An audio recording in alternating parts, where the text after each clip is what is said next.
Hey, how's it going, everyone? Just back in with another sequence video. This one is in Enoch 60. It's slightly encoded, but I would say not really. You know, it follows the sequence perfectly.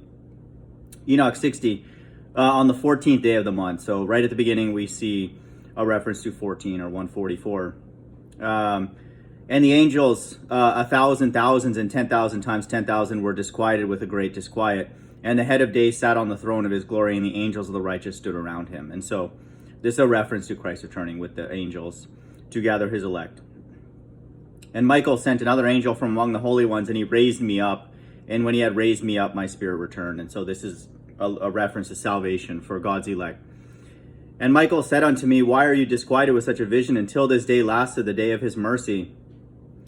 And he has been merciful and long-suffering towards those who dwell on the earth. And when the day and the power and the punishment and the judgment come, which the Lord of spirits has prepared for those who worship not the righteous law. Listen to this. Let me read that again.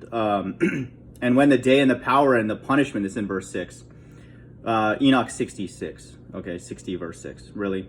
And when the day and the power and the punishment and the judgment come, which the Lord of spirits has prepared for those who worship not the righteous law, and for those who deny the righteous judgment, and for those who take his name in vain, that day is prepared. For the elect a covenant, but for sinners an inquisition. Okay, so this is the time of the Great Tribulation, and it's not appointed for the elect. That's why they're taken away. 1 Thessalonians 5:9. 5 plus 9 is 14. When the punishment of the Lord of spirits will rest upon them, it will rest in order that the punishment of the Lord of spirits may not come in vain, and it will slay the children with their mothers and the children with their fathers. Okay, so it's pretty much the entire earth. Afterward, the judgment will take place afterward. The judgment will take place according to his mercy and his patience.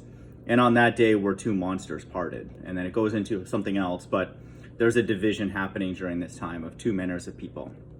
The mixed multitude and then the remaining of God's left-hand side. And so just know that, you know, that's the time of the Great Tribulation, which the elect are taken away prior to. Now we're going to have a reference to Christ returning with his elect. This is coded language, but it's amazing. In verse 21, and when the spirit of the rain comes out from its chamber, the angels come and open the chamber and lead it out. And when it is diffused over the whole earth, it unites with the water on the earth. And so this is a coded reference to Christ returning with his angels, with his elect, and, you know, over the entire earth. And rain in the last day is going to be fire. It's going to be literally raining down fire onto the earth with people who have the mark of the beast or worship the image of the beast. So now we're going to have a reference to the kingdom. And we have that. For the earth from the Most High who is in heaven. And so now we have a reference to heaven. Therefore there is a measure for the rain, and the angels take it in charge. And these things I saw towards the garden of the righteous. Okay, and so Enoch chapter 60 reaffirms the sequence again. Hope everyone's doing well. Bye.